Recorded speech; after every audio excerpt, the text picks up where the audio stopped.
Past simple tense анын өткен шақта жасалған іс-әрекетті білдіреді. Мысалы, ол өткен шақты қолдану үшін не білуіміз керек? Өткен шақта regular verbs және irregular verbs, яғни дұрыс етістіктер және бұрыс етістіктер бар. Осы етістіктер арқылы біз сөйлемдерді құрастыра аламыз. Сөйлемдерді құраймыз. Сұраулы сөйлемді, болымсыз сөйлемді және жай сөйлемді. Енді бұл дұрыс және бұрыс етістіктер қандай етістіктер кіреді?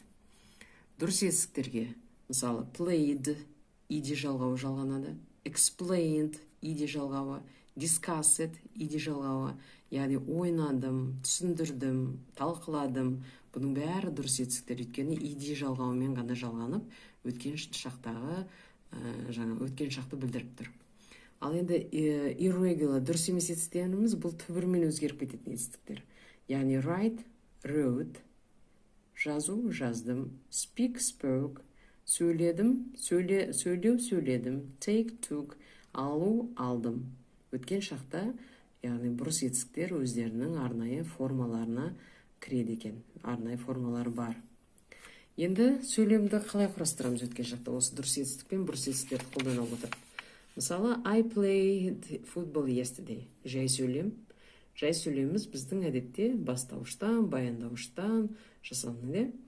Енді бұл жерде бізде етістігіміз идемен беріліп тұр. Осы идемен беріліп тұрғандықтан біз бұл сөйлемнің өткен шақта тұрғанын білеміз. Мен футбол ойнадым кеше. Ал енді сұраулы сөйлемге бізге did деген көмекші етістік көмекке келеді. Өткен шақта didті қолданамыз. Ол бастауыштың алдына түседі. Did I play football yesterday? Мына жерде байқасаңыздар, play деген иде жалғаусыз қойылып тұр. Неге? Өйткені бір сөйлемде екі етістік өткен шақта бола алмайды. Яғни бірақ етістік тұрады өткен шақта, сол бір етістіктің арқасында бүкіл сөйлем өткен шақта беріледі.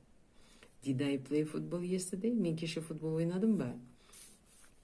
Болымсыз формасын беретін болсақ, I did not, или қысқаша, I didn't play football yesterday. Мен кеше футбол ойнаған жоқпын. Яғни сұраулы сөйлемде did бірінші орынға бастауыштың алдына шығатын болса, болымсыз формада бастауыштан кейін көмекші етістік did түседі. Didтан кейін болымсыз форма not түседі. Орысша айтқанда енді частица not дейміз ғой. Болымсыз I didn't play football. Енді бұрыс етістікпен. He wrote a letter. Ол хат жазды. Wrote өткен шақта тұр. Ол хат жазды. Өзінің формасына кіріп тұр. Бұрыс етістік. Сұраулы сөйлем. Бұл жерде де did көмекке келеді. Did he write a letter? Яғни did бастауыштың алдына түсіп тұр.